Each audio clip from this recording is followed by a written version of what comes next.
الحمد لله نحمده ونستعينه ونستغفره ونؤمن به ونتوكل عليه ونعوذ بالله من شرور أنفسنا ومن سيئات أعمالنا من يهده الله فلا مضل له ومن يضلله فلا هادي له ونشهد أن لا إله إلا الله وحده لا شريك له ونشهد أن سيدنا وسندنا ومولانا محمدا عبده ورسوله صلى الله تعالى عليه وعلى آله وأصحابه أجمعين أما بعد فأعوذ بالله من الشيطان الرجيم بسم الله الرحمن الرحيم واتبعوا ما تتلو الشياطين على ملك سليمان وما كفر سليمان ولكن الشياطين كفروا يعلمون الناس السحر وما أنزل على الملكين ببابل هاروت وماروت وما يعلمان من أحد حتى يقولا إنما نحن فتنة فلا تكفر فيتعلمون منهما ما يفرقون به بين المرء وزوجه وما هم بضارين به من أحد إلا بإذن الله ويتعلمون ما يضرهم ولا ينفعهم ولقد علموا لمن اشتراه ما له في الآخرة من خلاق ولبئس ما شروا به أنفسهم لو كانوا يعلمون ولو أنهم آمنوا واتقوا لمثوبة من عند الله خير لو كانوا يعلمون صدق الله مولانا العظيم واتبعوا اور انہوں نے اتباع کی ماں اس علم کی تتلو الشیاطین جس کو شیاطین پڑھا کرتے تھے علی ملک سلیمان علیہ السلام کے عہد حکومت میں وما کفر سلیمان اور سلیمان نے کفر نہیں کیا ولکن الشیاطین کفروا لیکن شیطانوں نے کفر کیا یعلمون الناس السحر وہ لوگوں کو جادو سکھاتے تھے وما انزل اور اتباع کی پیروی کی اس علم کی جو اتارا گیا علی الملکین دو فرشتوں پر ببابل بابل کے اندر ہاروت و ماروت جن کا نام ہاروت اور ماروت تھا وما يعلمان من احد وہ دونوں کسی کو نہیں سکھاتے تھے حتی یقولا یہاں تک کہ وہ دونوں کہہ دیتے انما نحن فتنۃ بے شک ہم ایک آزمائش ہے فلا تکفر بس تم کفر مت کرو فیتعلمون پھر وہ سیکھتے تھے منہما ان دونوں سے ما اس چیز کو اس علم کو یفرقون بہ جس کے ذریعے سے جدائی ڈالتے تھے بین المرء وزوجہ مرد اور اس کے بیوی کے درمیان میں وما هم بضارین اور وہ نقصان پہنچانے والے نہیں ہے بھی اس جادو کے علم سے من احد کسی کو الا باذن اللہ مگر اللہ کے حکم سے ویتعلمون اور وہ سیکھتے تھے ما یضرهم اس چیز کو جو ان کو نقصان پہنچاتی ہے ولا ينفعهم اور ان کو نفع نہیں تھا وَلَقَدْ عَلِمُوا اور حقیقت یہ ہے کہ وہ لوگ جان چکے تھے لَمَنِ اشْتَرَاهُ کہ البتہ وہ شخص جس نے اس کو اختیار کیا ما لہ اس کے لیے نہیں ہے فی الآخرت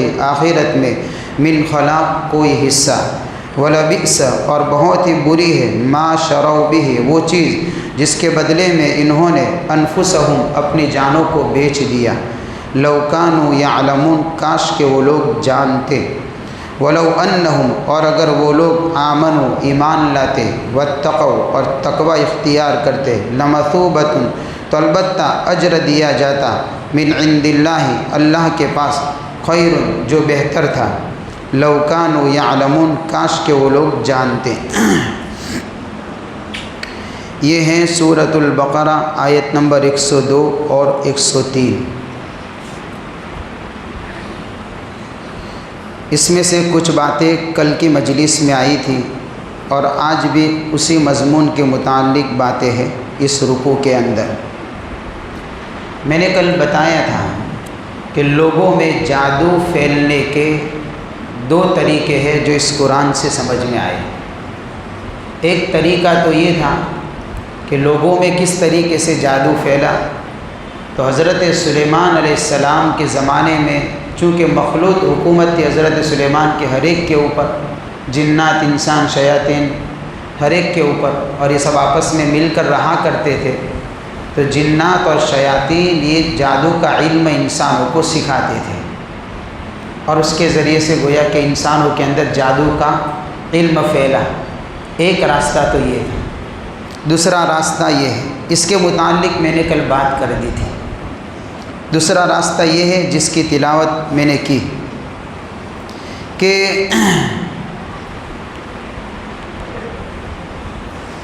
ایک دوسرا راستہ یہ تھا کہ ان کے پیشوا اور ان کے بڑے بڑے جو لوگ تھے یہ جادو کیا کرتے تھے، اور جادو کر کے چمتکاری کام لوگوں کو دکھاتے تھے، اور پھر لوگوں سے یوں کہتے تھے کہ یہ جو ہے ہماری کرامت ہے، یعنی مطلب یہ ہے کہ ہم بزرگ بہت بڑے ہیں، اس لیے کہ کرامت تو بزرگوں سے ہی ہوتی ہے۔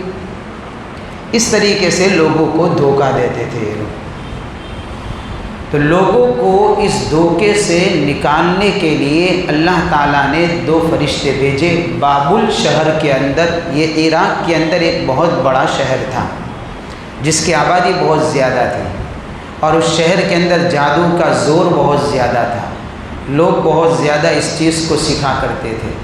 تو اللہ تعالیٰ نے اس شہر میں 2 فرشتوں کو بھیجا، ایک کا نام ہاروت اور ایک کا نام ماروت تھا۔ ان 2 فرشتوں کے بھیجنے کی دوسری مصلحتوں کے ساتھ ایک مصلحت یہ تھی کہ یہ فرشتے لوگوں کو دکھائیں اور بتائیں کہ جادو کیا ہے، کرامت کیا ہے اور معجزہ کیا ہے، تاکہ لوگوں کو جو دھوکہ لگ گیا ہے اور ان کے پیر اور ان کے مولوی جادو کے ذریعے سے چمتکاری کام کر کے یہ جو دعوے کرتے ہیں کہ یہ سب ہماری کرامت ہے، تو لوگ اس دھوکے سے نکلے۔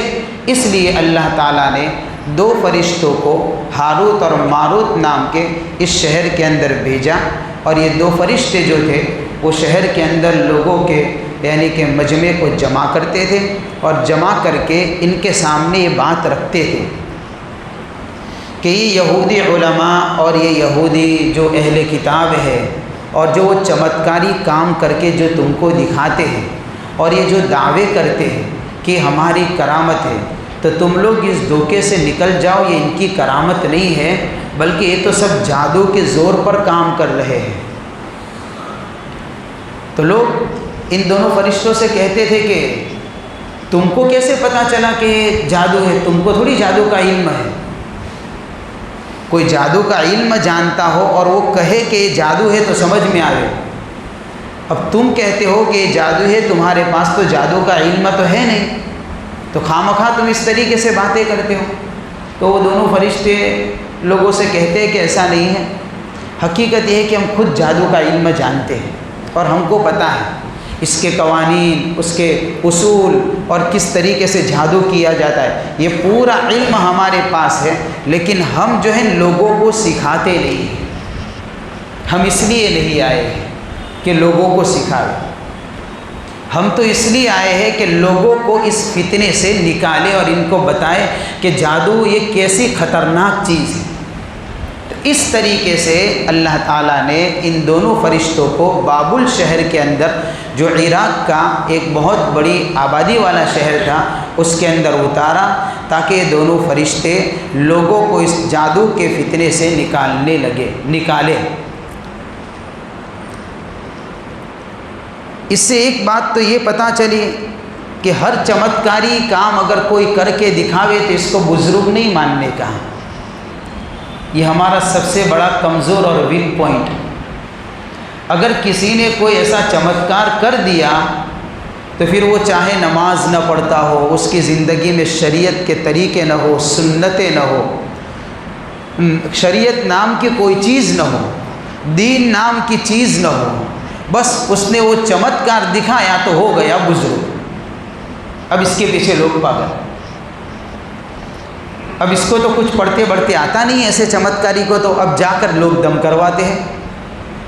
تو ممکن ہے یہ لوگ ایسے ہی ہو جیسے یہ لوگ کرتے تھے، تو ہر زمانے میں رہے ایسے لوگ، تو دھوکے باز تو ہر زمانے میں رہے۔ اب جس کی زندگی کے اندر نہ شریعت ہے، نہ سنت ہے، نہ رسول اللہ کا طریقہ ہے، نہ اس کو پڑھتے آتا ہے، نہ دین سے کوئی واسطہ ہے، نہ احکامات الہیہ سے کوئی واسطہ ہے، اور وہ چمتکار کر کے دکھاوے اور وہ بزرگ بن جاوے، کیسے ہو سکتا ہے؟ یہودی مولوی اور یہودی جو پیر تھے نا، ان کے پیشوا وہ ایسے ہی تھے۔ اس لیے اس دھوکے سے نکلنا بہت ضروری ہے۔ تو اللہ تعالیٰ فرماتے ہیں کہ وما انزل علی الملکین، کہ ہم نے 2 فرشتوں کو اتارا، یعنی 2 فرشتوں کے ساتھ میں جو چیز اتاری وہ جادو کا علم تھا۔ ان کا نام ہاروت اور ماروت تھا۔ وما یعلمان من احد، وہ دونوں فرشتے کسی کو بھی یہ علم سکھاتے نہیں تھے، یعنی اس لیے نہیں اتارے گئے تھے ان دونوں فرشتوں کو جادو کا علم لے کر کہ لوگوں کو جادو سکھاوے، اس لیے اتارے گئے تھے کہ لوگوں کو اس جادو کے فتنے سے نکالے۔ لیکن اگر کوئی آتا ان کے پاس یہ جادو کا علم سیکھنے کے لیے تو کیا کرتے تھے یہ فرشتے؟ یہ فرشتے ان کو کہتے تھے انما نحن فتنۃ، کہ بھئی تم جو چیز ہمارے پاس سیکھنے کے لیے آئے ہو اس کو مت سیکھو، یہ تو ایک آزمائش کے طور پر ہم کو تو بھیجا گیا ہے، اس میں امتحان ہے تمہارا کہ کون جادو کا علم سیکھ کر برباد ہوتا ہے اور کون جادو کے علم سے بچ کر اپنے آپ کو اس سے دور کرتا ہے۔ نحن فتنۃ، ہم کو تو آزمائش کے لیے بھیجا گیا ہے، ہم کو تو امتحان کے لیے بھیجا گیا ہے، لہذا تم اس جادو کے پیچھے مت پڑو، اس کو سیکھو مت، فلا تکفر، اور کفر والا کام مت کرو۔ کہ جادو کے اندر کیا ہوتا ہے؟ یہی تو ہوتا ہے، کفریہ کلمات، شرکیہ کلمات، ایسے گندے کام کرنے پڑتے ہیں اور شیطانی عمل کرنے پڑتے ہیں۔ یہ سارے کے سارے کام کرو گے تو تم کفر تک پہنچ جاؤ گے، اس لیے تم امتحان کو سمجھنے کی کوشش کرو، یہ سیکھنے کے لیے علم نہیں ہے، اس سے بچنے کے لیے تمہارے اندر ہم کو بھیجا گیا ہے۔ لیکن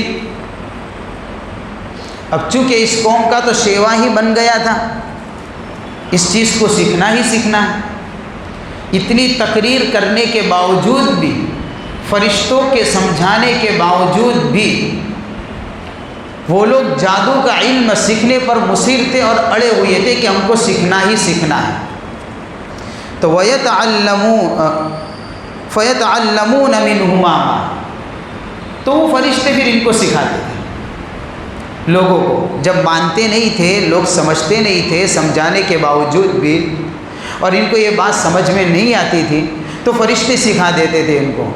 وہ جادو کی تاثیر کیا تھی کہ ایسا علم فرشتوں کے پاس، جادوئی علم گویا کہ اللہ نے لے کر آزمائش کے لیے بھیجا تھا کہ اس جادو کے علم کے ذریعے سے یفرقون بہ بین المرء وزوجہ، کہ مرد اور بیوی کے درمیان میں اپنے جادوئی علم کے ذریعے سے تفریق کر ڈالتے تھے، جدائی کر ڈالتے تھے، خاندان توڑ دیتے تھے، میاں بیوی کے آپس کا محبت کا رشتہ نفرتوں میں بدل دیتے تھے۔ جادو کے ذریعے سے یہ کام بھی کیے جاتے ہیں۔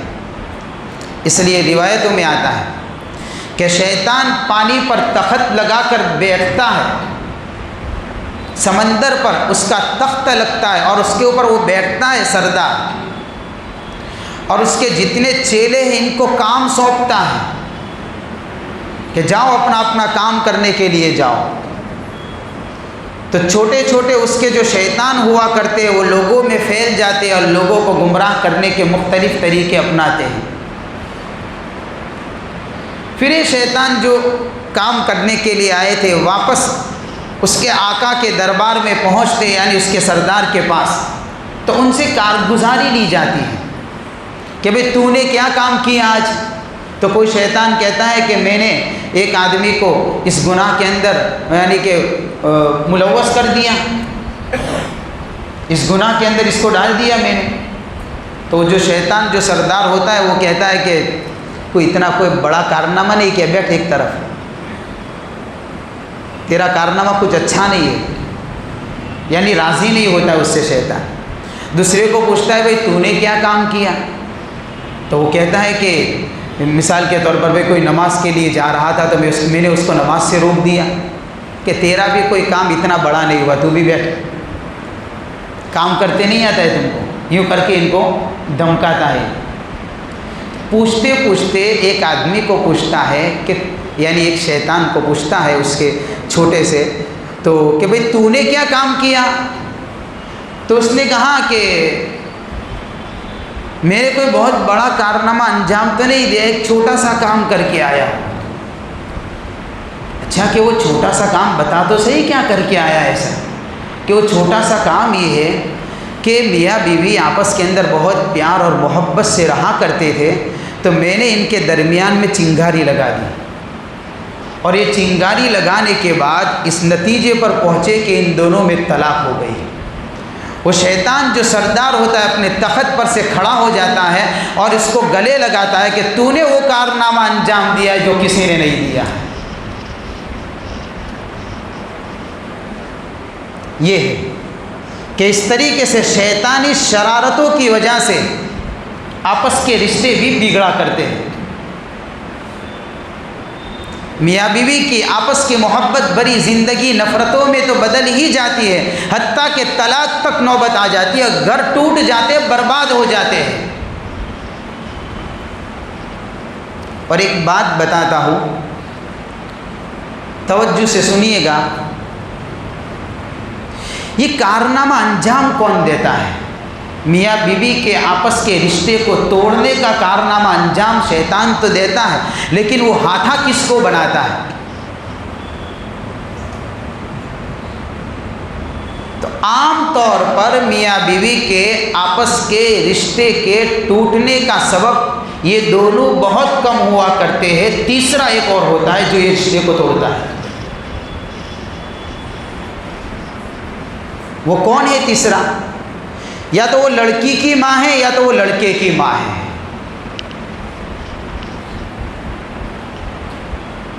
یہ دو سانس جو ہے یہ آپس کے رشتے کے بگاڑ کا سبب بنتی ہے۔ کئی گھر جو برباد ہوتے وہ میاں بیوی کے آپس کے یعنی کہ رشتے یہ بہت کم یعنی کہ محبت نفرت میں بدلتی ہے۔ ان کی محبت کے بیچ میں نفرت کی آگ جلانے والی یہ دو عورتوں میں سے کسی ایک کا کارنامہ ہوتا ہے زیادہ تر۔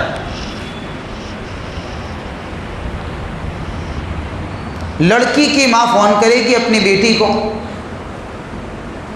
بیٹا کسی سے ڈرنا نہیں ہے، بنداس رہنا ہے، تو تم نے کسی جگہ پر بچی کو بھیج دیا کہ اب ڈرنے کی بات آ گئی، پہلے دیکھا نہیں تھا؟ ابھی یہ تعلیم دیتے ہیں فون کے ذریعے سے ڈرنا نہیں ہے، تو کیا لڑائی کے لیے بھیجا ہے؟ اس ماں کو پتہ نہیں ہے کہ میری بچی کا گھر اجڑ جائے گا، میں اس کو اگر یہ تعلیم دوں گی تو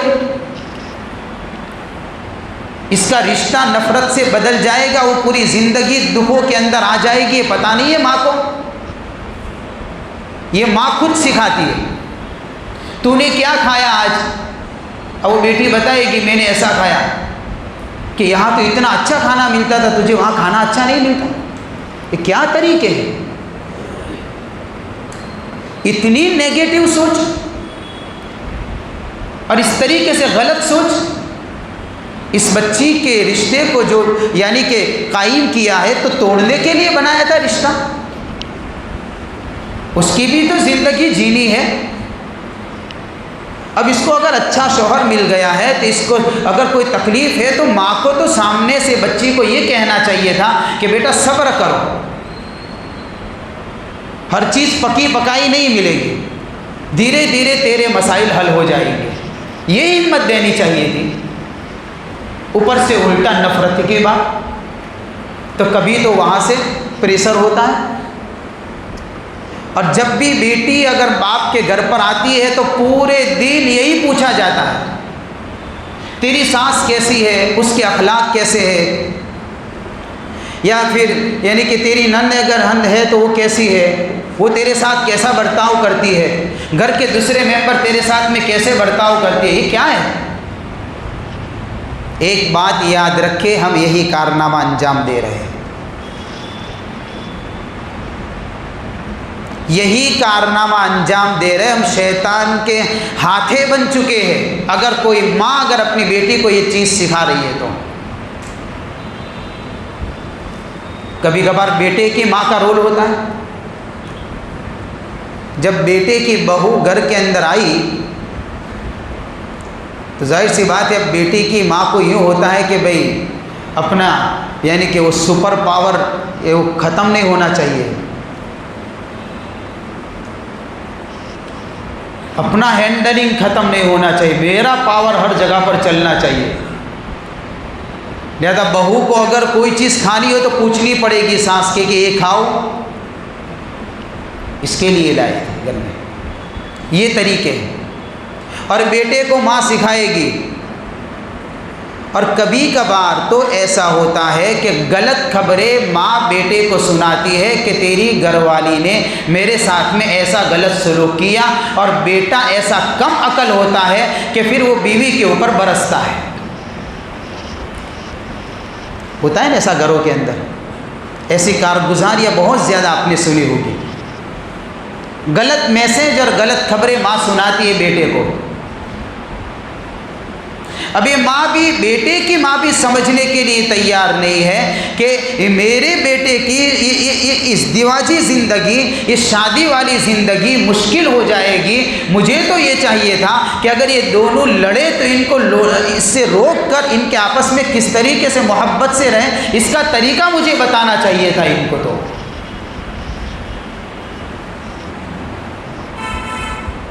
لیکن اگر لڑائی ہوئی تو ماں اور بیٹے ایک ہو گئے اور بیوی کو الگ کر دیا، پھر دونوں برستے ہیں۔ اور کبھی کبھار تو اتنے عقل مند ہوتے ہیں بعض مرد، اتنے عقل مند ہوتے ہیں کہ جذبات میں آ کر مارتے بھی ہیں اور اپنی بہادری دکھاتے ہیں، بہت بڑے عقل مند لگتے ہیں، یعنی ساری بہادری وہی نظر آتی ہے،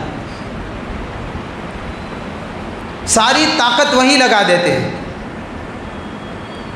یہ گھر کہاں سے چلیں گے؟ یہ کس طریقے سے چلیں گے یہ گھر؟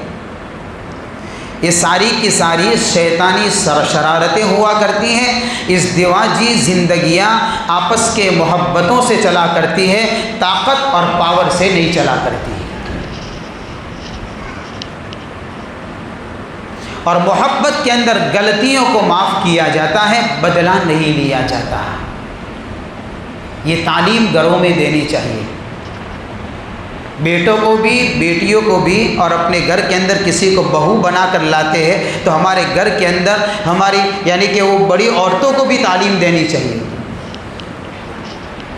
اور جب بھی گھر میں ایسی کوئی بات آئے فوراً اس بات کو کاٹ کر ختم کرنا چاہیے کہ جس بات کے ذریعے سے آپس میں نفرت پھیلے۔ اور چھوٹے چھوٹے معاملات کے اندر بدگمانیاں بیویوں سے بہوؤں سے اس نے کیا ہوگا نا، چھاپا مار کارروائی کی جاتی ہے اس کے اوپر۔ تو پھر اس نے گھر کے اندر سے یہ چیز لے لی، وہ چیز کھا لی، اس نے ایسا کر دیا، اس نے یہ چیز وہاں دے دی۔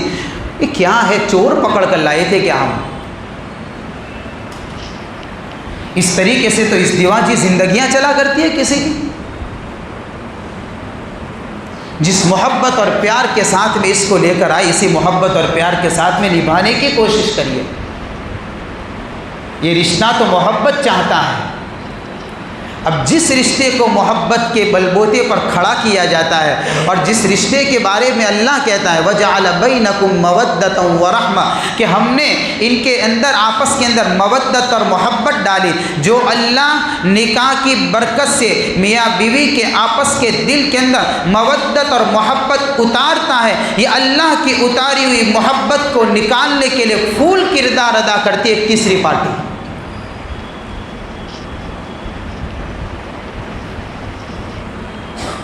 یہی وجہ ہے کہ پھر سماج کے اندر طلاق کے واقعات پیش آتے ہیں۔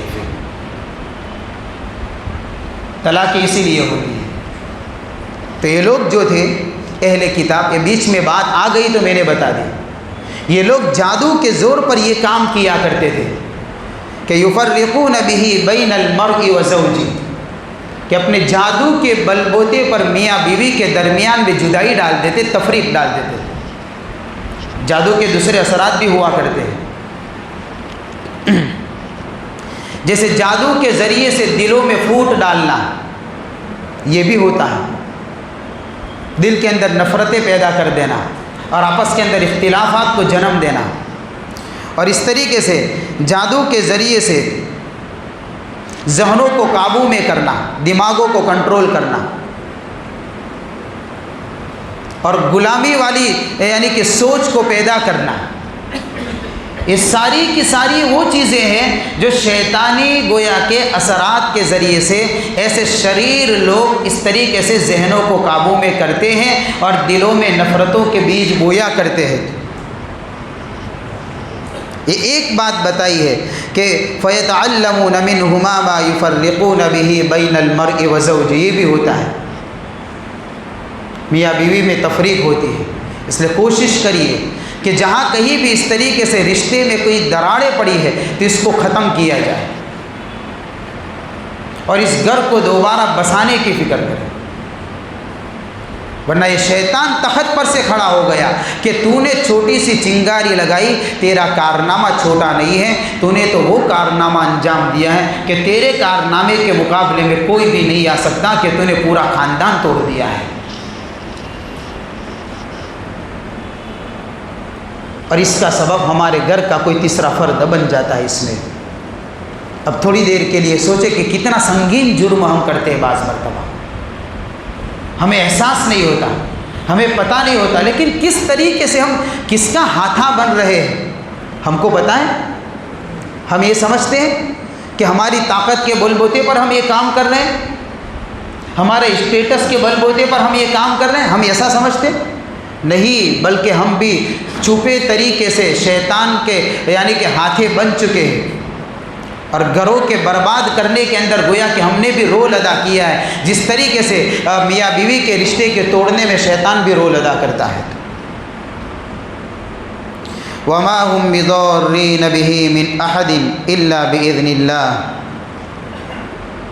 آگے اللہ فرماتے ہیں کہ یہ لوگ ایسا علم سیکھتے تھے، یعنی جادو کا علم، ان فرشتوں سے جو ہاروت اور ماروت نام کے فرشتے سے، یہ علم سیکھ کر میاں بیوی کے درمیان میں تفریق اور جدائی ڈال دیتے تھے۔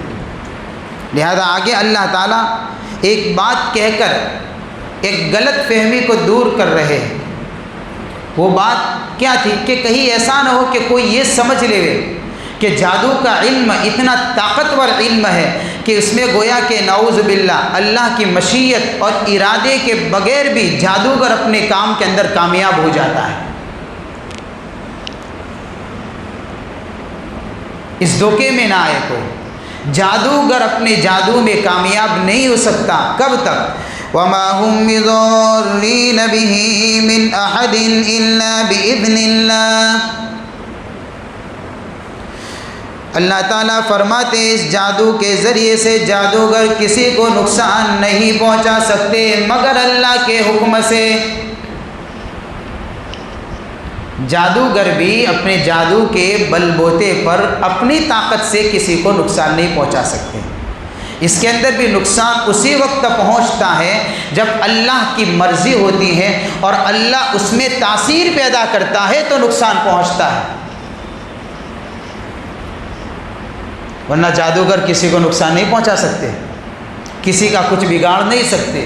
لہذا ہم کو بھی ڈرنے کی ضرورت نہیں ہے کہ ایسے کام کرنے والے میرا کچھ نقصان کریں گے یا میری روزی کی بندش کسی نے کر دی ہے۔ کوئی کچھ بھی نہیں کر سکتا، اللہ کی مرضی کے بغیر یہ جادوگر اپنی جادو میں کامیاب نہیں ہوتے۔ اللہ تاثیر ڈالتا ہے، اللہ اثر ڈالتا ہے تو اس کا جادو کام کرتا ہے، یہ بھی اللہ کے حکم کا محتاج ہے۔ جیسے چھری ہے، چھری کا کام ہے کاٹنا، برابر، لیکن چھری بذات خود وہ طاقت نہیں رکھتی کہ ہر چیز کو کاٹ دے۔ چھری کسی چیز کے کاٹنے میں اللہ کے حکم کی محتاج ہے، اللہ اس چھری میں کاٹنے کی تاثیر ڈالتے ہیں جب جا کر یہ چھری کسی چیز کو کاٹتی ہے۔ اگر اللہ اس کاٹنے کی تاثیر کو کھینچ لے تو چھری بھی کسی کو کاٹ نہیں سکتی۔ حضرت اسماعیل علیہ السلام کا ایک رونگٹا بھی نہیں کاٹ سکی تھی وہ۔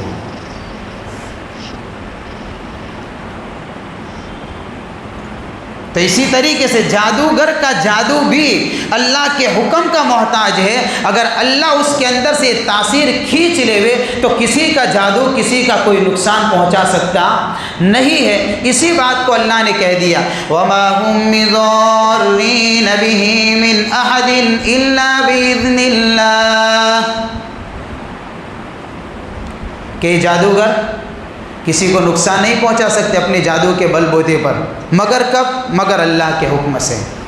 وَيَتَعَلَّمُونَ مَا يَضُرُّهُمْ وَلَا يَنفَعُهُمْ، ان لوگوں نے ایسی چیز کو سیکھا جو ان کو نقصان پہنچانے والی تھی۔ کیا سیکھا؟ جادو کا علم سیکھا۔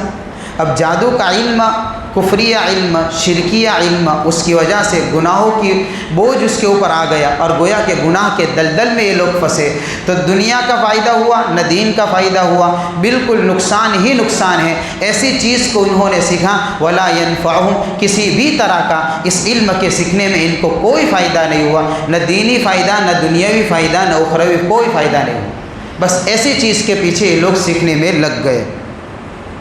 اور یہ بات تو بتانے کی ضرورت نہیں ہے، وَلَقَدْ عَلِمُوا، اللہ فرماتے یہ تو وہ خود ہی جانتے ہیں۔ کیا جانتے ہیں؟ کہ جس نے اس علم کو اختیار کیا ہے اور جادو کا علم سیکھا ہے تو وہ لوگ جانتے ہیں اس بات کو کہ آخرت میں ایک ذرہ برابر بھی کوئی حصہ اس کے حصے میں نہیں آئے گا۔ مَا لَهُ فِي الْآخِرَةِ مِنْ خَلَاقٍ، ایک تھوڑا سا حصہ بھی آخرت میں ان کو نہیں ملے گا کامیابی کا۔ یہ لوگ جانتے ہیں اس بات کو، پھر بھی انہوں نے اس باطل علم کو سیکھا۔ وَلَقَدْ عَلِمُوا، قرآن کہتا ہے کہ حقیقت یہ ہے کہ یہ لوگ اس بات کو جان چکے ہیں، پتہ ہے ان کو کہ یہ جو ہم کام کر رہے ہیں اور یہ جادو کا علم ہم جو سیکھ رہے ہیں، لوگوں کو سکھا رہے ہیں اور اس کے ذریعے سے لوگوں کو نقصان پہنچا رہے ہیں، اس کی وجہ سے دنیا کا تو نقصان ہوا ہے، مَا لَهُ فِي الْآخِرَةِ مِنْ خَلَاقٍ، آخرت میں بھی ہمارے حصے میں کوئی چیز نہیں آئے گی سوائے بربادی کے۔ وَلَبِئْسَ مَا شَرَوْا بِهِ أَنفُسَهُمْ، اس لیے قرآن کہتا ہے بہت ہی بری ہے وہ چیز جس کے بدلے میں انہوں نے اپنی جان کو بیچا ہے۔ یعنی یہ علم جس کو سکھائے جادو کا علم، یہ بہت برا علم ہے۔ کیوں برا علم ہے؟ اس لیے برا علم ہے کہ دنیا کا بھی نقصان، آخرت کا بھی نقصان، ایمان بھی چلا جائے گا اور کوئی ہاتھ میں نہیں آئے گا، دین بھی جائے گا، دنیا بھی جائے گی، ایمان بھی جائے گا۔ اب جس کے ذریعے سے نہ دینی فائدہ ہو نہ دنیاوی فائدہ ہو اور بلکہ شریعت اور دین اور ایمان بھی چلا جاتا ہو، تو اس سے زیادہ بری چیز اور کیا ہوگی؟ پھر کہیں بھی بلائی نام کی کوئی چیز ہی نظر نہ آتی ہو تو اس سے زیادہ بری چیز اور کیا ہو سکتی ہے؟ وَلَبِئْسَ مَا شَرَوْا بِهِ أَنفُسَهُمْ لَوْ كَانُوا يَعْلَمُونَ، کاش کہ وہ لوگ اس بات کو جانتے کہ ہمارا کتنا بڑا نقصان ہو رہا ہے اور اس بات کو جان کر اس سے بچنے والے بنتے، اور بجائے اس کے کہ انہوں نے جو جادو کا علم سیکھا اس کی جگہ پر یہ کام کرتے، وَلَوْ أَنَّهُمْ آمَنُوا وَاتَّقَوْا، یہ کام کرتے کہ جو جادو کے علم کے پیچھے پڑے اس سے بہتر تو یہ تھا کہ وہ کتاب اللہ کا علم سیکھتے، ایمان لاتے، تقوی اختیار کرتے اور جادوئی علم سے بچتے، جادوئی کتاب سے بچتے اور اس طریقے سے ایسی نقصان دینے والی چیزوں سے بچ جاتے، تو کیا ملتا؟ لَمَثُوبَةٌ مِّنْ عِنْدِ اللَّهِ خَيْرٌ، کہ اس کے اوپر ان کو جو اجر دیا جاتا وہ اجر کافی بہتر تھا۔ کتنا بہتر؟ اتنا بہتر کہ ہمیشہ کے لیے سعادت مندی ان کے مقدر کے اندر لکھ دی جاتی، لیکن انہوں نے ایسا نہیں کیا، بلکہ انہوں نے ہمیشہ کی سعادت مندی کو چھوڑ کر ہمیشہ کی بدبختی کو گویا کہ انہوں نے اختیار کر لیا۔ یہاں پر رک کر ایک بات بتا دوں، مفسرین نے لکھا ہے کہ جس طریقے سے جادو کا علم سیکھنے سے انسان کے اخلاق گر جاتے ہیں، ناول جو آتی ہے کتابی شکل کے اندر اور ہسٹریاں اس کے اندر ادھر ادھر کی سب باتیں لکھی ہوتی ہے، غلط باتیں. ایسے رسالے آتے ہیں جس کے اندر تصویریں ہوتی ہیں اور غلط تصویریں ہوتی ہیں.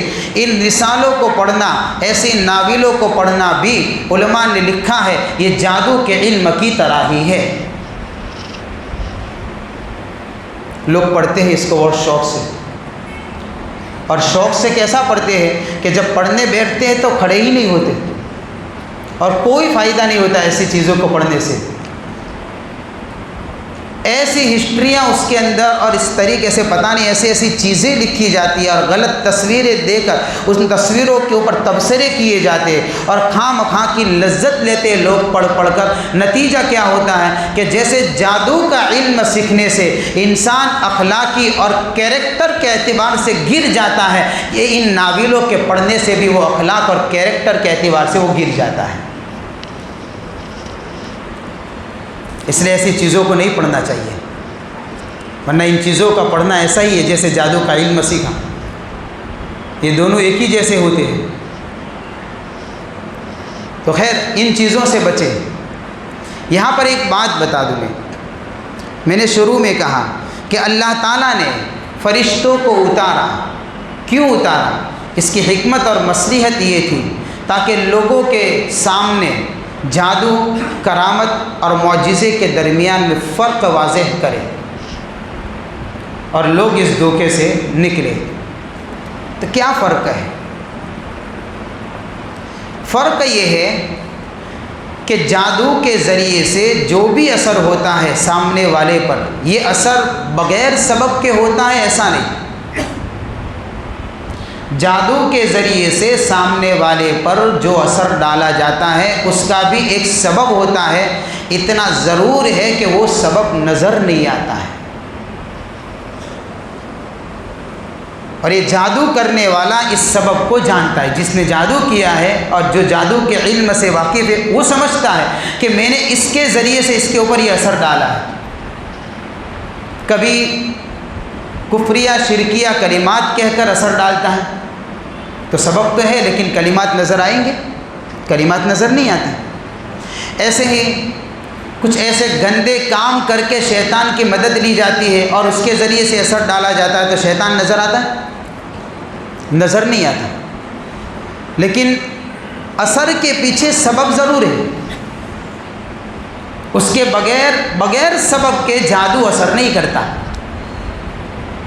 اب مسئلہ رہا کہ وہ سبب نظر کیوں نہیں آتا، تاکہ وہ جادو کا سبب اتنا چھپا ہوا اور مخفی ہوتا ہے کہ جو ہر ایک نہیں دیکھ سکتا ہے، وہ صرف جادوگر ہی جانتا ہے اس کو، اس لیے نظر نہیں آتا.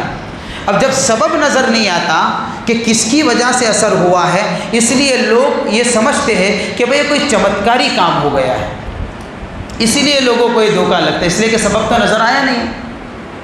تو جادو کے اندر یہ چیز ہوتی ہے، سبب ہوتا ہے لیکن چھپا ہوا ہے. اچھا، معجزے کے اندر کیا ہے؟ معجزے کے اندر بغیر کسی سبب کے بلا واسطہ سیدھا ڈائریکٹ اللہ کا فعل ہوتا ہے. یہی اللہ کی قدرت ہے. حضور کے ہاتھ میں سے پانی کا چشمہ جاری ہو گیا، اس کے پیچھے کوئی ایسا سبب نہیں ہے. ایسے ہزاروں معجزات جو آپ کے ہاتھ پر کنکری والے کلمہ پڑا، یہ بھی آپ کا معجزہ ہے. یہ ڈائریکٹ گویا کہ بلا واسطہ اللہ کا فعل ہے، اللہ کی قدرت ہے جو نبی کے ہاتھ پر اللہ ظاہر فرماتا ہے. تو ایک تو فرق یہ ہے کہ سحر اور جادو کے اندر جو بھی اثر ہوتا ہے وہ سبب کی وجہ سے ہوتا ہے، سبب نظر نہیں آتا. اور معجزے کے اندر سیدھا اللہ کی قدرت اور اللہ اپنے حکم سے نبی کے ہاتھ پر ایسے عجیب و غریب کام کو ظاہر فرماتے ہیں. اس کام کے پیچھے کوئی سبب ہوا نہیں کرتا بلکہ خدا کی قدرت ہوا کرتی ہے. ایک دوسرا فرق کیا ہے؟ دوسرا فرق یہ ہے کہ جو جادو کرتا ہے اس کی زندگی پوری ٹوٹلی ناپاک ہوتی ہے. وہ جنابت والی، نجاست والی، گندگی والی، باطینی اعتبار سے، ظاہری اعتبار سے ان کے دل بھی گندے ہوتے، ذکر اللہ سے دور، دین سے دور، شریعت سے دور، تقوی سے دور. ایسے لوگ ہوتے اور ان کے ذریعے سے ہی جادو اثر کرتا ہے. اور معجزہ ہو کہ کرامت ہو، کرامت اللہ کے ولیوں کے ہاتھ پر ظاہر ہوتی ہے۔ تو اللہ کا ولی کون؟ جس کی زندگی میں تقویٰ ہو، پاکیزگی ہو، اخلاق بڑے عمدہ ہو، ذکر اللہ سے جڑے ہوئے تقویٰ طہارت والی زندگی ہو۔ تو ایک فرق یہ بھی ہے کہ معجزے اور کرامت کے لیے پاکیزگی ضروری ہے اور سحر کے لیے گندگی اور ناپاکی ہوا کرتی ہے۔ اسی لیے میں نے شروع میں یہ بات کہہ دی کہ دھوکے میں نہ آئے کہ ہر چمتکاری بابا کو ولی اللہ نہ مانے، کیونکہ ایسے بہت سارے بابا راستے میں آپ کو ملتے رہیں گے جو اپنے اعتبار سے چمتکار دکھاتے رہتے ہیں، جس کی زندگی کے اندر نہ شریعت ہوتی ہے، نہ سنت ہوتی ہے، نہ قرآن کی تلاوت ہوتی ہے، نہ تقویٰ ہوتا ہے، نہ پاکیزگی ہوتی ہے، اور ہم یہ سمجھتے ہیں کہ اس نے کوئی چمتکاری کام کر کے دیا ہے تو بزرگ ہے۔ اب ایسے عقیدت کے اندر اندھے ہو جاتے ہیں کہ اپنی جان نچھاور کرنے لگتے اس کے پیچھے۔ اس لیے ہر چمتکاری کوئی ولی اللہ نہیں ہوتا، ایک بات یاد رکھیے۔ اور دوسری بات، ہر ولی سے کرامت کا ظاہر ہونا یہ بھی ضروری نہیں، یہ بھی ضروری نہیں۔ بہت سارے اللہ والے اور اللہ کے ولی ایسے گزرے ہیں، حقیقت میں بہت بڑے اللہ کے ولی تھے لیکن کبھی کرامت نہیں ظاہر ہوئی۔ اب یہاں پر ہم کو دھوکہ کیا لگا کہ جو چمتکار دکھاوے وہی ولی، جو کوئی ایسے عجیب و غریب بات بتاوے نہ تو وہی ولی، اور اگر وہ نہیں بتا سکتا تو بیچارہ شریعت کا پابند ہے، سنتوں کا پابند ہے، تقوی طہارت والا ہے، ہاں قرآن کی تلاوت کا پابند ہے، ایک ایک حکم کے مطابق اپنی زندگی کو شریعت اور سنت کے مطابق گزارتا ہے۔ بھئی وہ ولی کے ولی نہیں، بھئی کیوں؟ اس لیے کہ پانی پر چلا تو ہے ہی نہیں، ابھی تو وہ باقی ہے، یہ اسٹیپ ابھی پورا ہی نہیں ہوا۔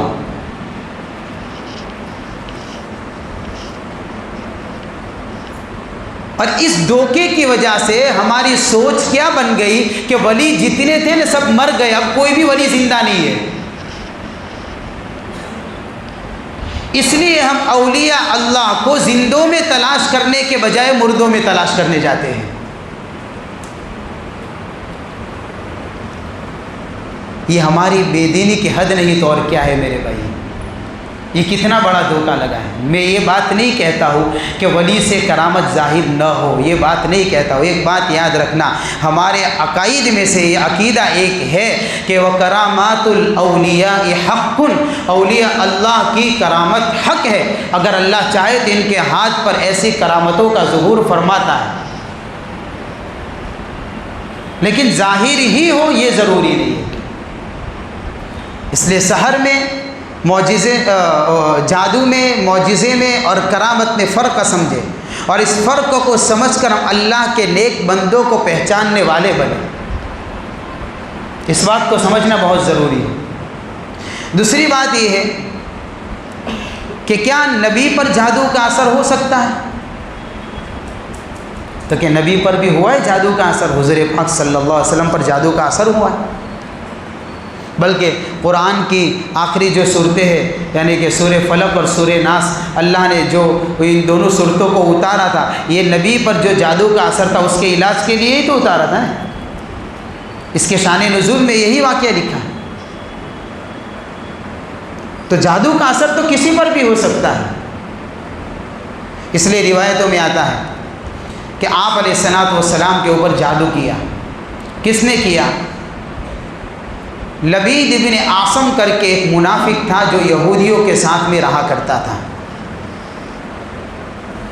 اس نے حضور پاک صلی اللہ علیہ وسلم پر جادو کیا۔ حضور پر جادو ہوا تو اس کا اثر کیا ہوا آپ پر؟ 6 مہینے تک آپ علیہ الصلوۃ والسلام کو، تقریباً 6 مہینے تک آپ کو اس کی تکلیف ہوئی۔ وہ اثر یہ ہوا کہ آپ علیہ الصلوۃ والسلام اپنی بیویوں میں سے کسی کے پاس جاتے نہیں، اور لگتا ایسا تھا کہ میں جا کر آیا بس۔ اب ایسی سوچ یعنی آپ علیہ الصلوۃ والسلام کی ہو جاتی، یاد نہیں رہتی تھی بات، یہ بات یاد نہیں رہتی کہ بھائی میں اپنی بیوی کے پاس جا کر آیا کہ نہیں آیا۔ جا کر آئے تو کبھی کبھار یہ ہوتا تھا کہ نہیں گیا، اور نہیں گئے تو یہ ہوتا تھا کہ جا کر آیا۔ یہ جادو کا اثر ہوا۔ آپ علیہ الصلوۃ والسلام مسلسل اللہ سے دعا کرتے رہے کہ اللہ تعالیٰ شفا عطا فرمائے۔ چنانچہ ایک مرتبہ حضور پاک صلی اللہ علیہ وسلم رات کو آرام فرما رہے تھے، خواب کے اندر دو فرشتے آئے۔ ایک فرشتہ سر مبارک کی جانب کھڑا ہو گیا اور ایک فرشتہ پیر مبارک کی جانب کھڑا ہو گیا۔ تو سر والے فرشتے نے پیر والے فرشتے سے کہا کہ ان کو کیا تکلیف ہے؟ تو پیر والے فرشتے نے کہا کہ ان پر جادو کیا ہے۔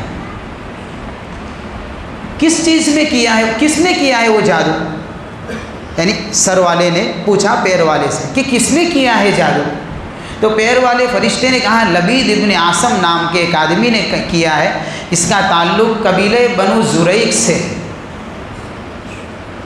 یہ خواب کے اندر گویا کہ دونوں فرشتے آپس میں بات کر رہے، حضور پاک صلی اللہ علیہ وسلم دیکھ رہے پورا منظر۔ پھر پوچھا وہ سر والے فرشتے نے کہ کس چیز میں جادو کیا ہے؟ کہ ان کے سر کے بال اور کنگھے کے اندر جادو کیا ہے، اور کھجور کی یعنی کہ بھگی ہوئی چھال کے اندر بیر زروان کر کے ایک کنواں تھا، اس کنویں میں ایک پتھر کے نیچے دبایا ہے۔ یہ بات آپ علیہ الصلوۃ والسلام کو خواب کے اندر بتائی گئی۔ چنانچہ حضور پاک صلی اللہ علیہ وسلم جب بیدار ہوئے تو آپ علیہ الصلوۃ والسلام وہاں تشریف لے گئے، اور وہاں تشریف لے کر اس کنویں کے اندر جو فرشتوں کی باتوں سے بات سمجھے تھے آپ علیہ الصلوۃ اس طریقے سے پتھر کے نیچے سے اس کو نکالا تو وہی بال آپ کے یعنی جو جادو کی ہوئی تھی وہ ساری چیزیں نکلی، اور پانی مہندی کی طرح بالکل گدلا ہو چکا تھا۔ اور اللہ کے نبی نے فرمایا کہ اس کنویں کے پاس جب میں تشریف لے گیا تو وہاں جو کھجور کے درخت تھے تو کھجور کے درختوں کے سر یعنی کہ اوپر کا حصہ شیطانوں کے سر کی طرح تھا، ایسے کھجور کے درخت تھے۔ حضرت عائشہ صدیقہ رضی اللہ تعالیٰ عنہ نے فرمایا کہ یا رسول اللہ اس کو سزا دیجیے، جب آپ کو نام بھی بتا دیا ہے، لبید ابن عاصم کر کے نام ہے، یہ خبیث ہے جس نے آپ پر جادو کیا ہے، تو اس کو سزا دیجیے۔ اللہ کے نبی صلی اللہ علیہ وسلم نے فرمایا کہ نہیں، جب اللہ نے مجھے شفا دے دی تو میں شر پھیلانے کے لیے اللہ نے مجھے نہیں بھیجا ہے۔ یہ اللہ کے نبی کے عمدہ اخلاق تھے، نام کے ساتھ میں بتا دیا ہے۔ آپ چاہتے تو سزا دے سکتے تھے، لیکن وہ اعلیٰ اخلاق کا وہ ثبوت دیا کہ حضرت عائشہ صدیقہ رضی اللہ تعالیٰ عنہ سے اللہ کے نبی نے فرمایا نہیں، اللہ نے مجھے فتنہ پھیلانے کے لیے نہیں بھیجا ہے، جب مجھے شفا مل گئی تو میرا کام ہو گیا، بات ختم کرو۔ یہ اس روایت سے، اور یہ روایت بخاری کے اندر موجود ہے اور دیگر احادیث کی کتابوں میں موجود ہے۔ تو آپ علیہ الصلوۃ والسلام پر جادو ہوا ہے، اس روایت سے پتہ چلتا ہے۔ تو جادو تو کسی پر بھی ہو سکتا ہے، لیکن میں نے کل ایک بات کہی تھی، آج دوبارہ کہہ دیتا ہوں، جادو کی حفاظت کے لیے ہمیشہ دعاؤں کا اہتمام کریں، ہمیشہ دعاؤں کا اہتمام کریں۔ اور دیکھیے آخر میں ایک بات اور ایک مسئلہ بھی بتا دوں، ہمارے سماج اور معاشرے کے اندر بھی اس کو جو ہے لوگ چوری چھپے یہ کام کیا کرتے ہیں، جادو کرنا، کروانا، کسی کو تکلیف دینا، حسد کے اندر آ کر کسی کو پریشان کرنا۔ آپ نے سنا نہیں کتنا بڑا جرم ہے، کس طریقے سے اس کے اندر کفر اور شرک ملا ہوا ہوتا ہے، اس کے بعد جادو کا کام انجام دیا جاتا ہے۔ ایک مسلمان ہو کر اگر یہ کام کرے گا تو اس کا ایمان کہاں باقی رہے گا؟ صرف نام کا مسلمان رہ جائے گا، اور اللہ اس کی فہرست، ایمان والوں کی فہرست میں سے اس کا نام ہٹا دیں گے۔ ایسا بھی کوئی حسد ہوا کرتا ہے کہ اس حسد کی آگ میں جلتے جلتے اتنے ہم کیریکٹر کے اوپر گر جائیں کہ کسی کے اوپر جادو کرنے کے بارے میں ہم سوچنے لگے۔ انتہائی سنگین جرم ہے، بہت بڑا گناہ ہے، ایمان کا خطرہ ہے، بچے اس سے۔ اگر کسی پر جادو ہوا ہے تو شریعت کے دائرے میں رہتے ہوئے علاج کروانا چاہے تو کہ علاج کروا سکتا ہے، لیکن صحیح عامل سے، ڈھونگی باباؤں سے نہیں۔